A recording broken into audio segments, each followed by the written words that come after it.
Today's topic, we are going to be adding and subtracting complex numbers.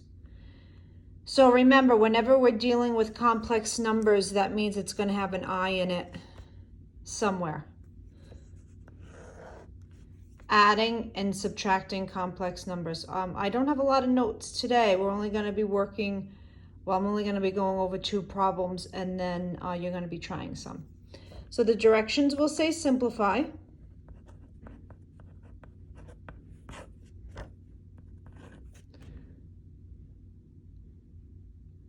So number 1, I've got 8 minus 5i plus 2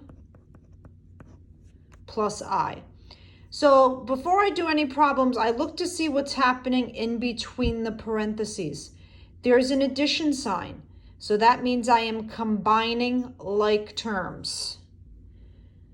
And it doesn't really matter what you start with. You can start with the i's first, or you can start with the constants. The constants are those numbers without a variable.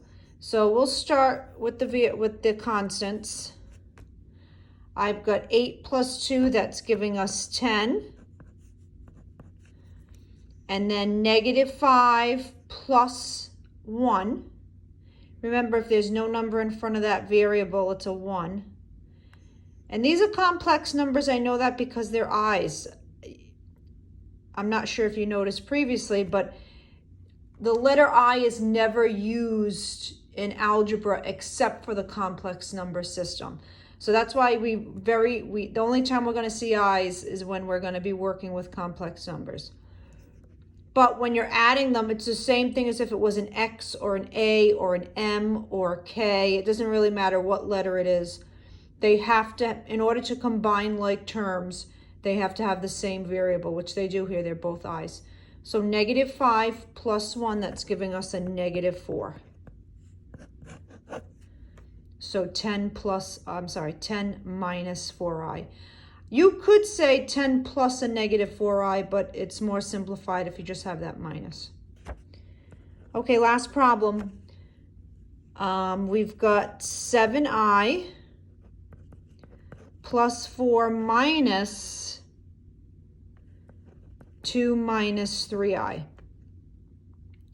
So remember, with the subtraction, what we're going to do is I'm going to rewrite that first parentheses. I'm not going to do anything to that. That should be a 4. I'm going to take this minus and I am going to distribute it. It's really like a negative 1. So this minus becomes a plus.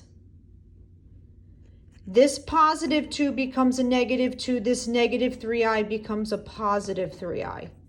So the first parentheses, I'm just rewriting. The minus becomes an addition sign. I'm going to take this minus or negative 1 and distribute through.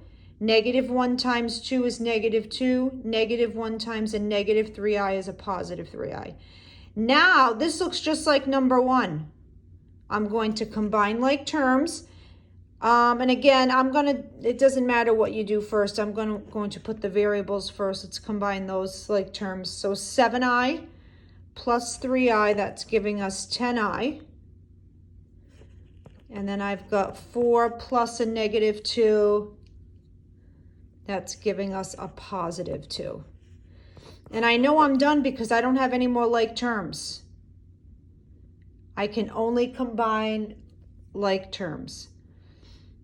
And that's all. Those are the only 2 problems you're going to be seeing today. Half the sheet's going to be addition sign, are going to be addition problems. The other half is going to be subtraction problems. It kind of goes back and forth, I think. But half of them will be addition and half of them will be subtraction. Okay, short day for notes. Let's try some.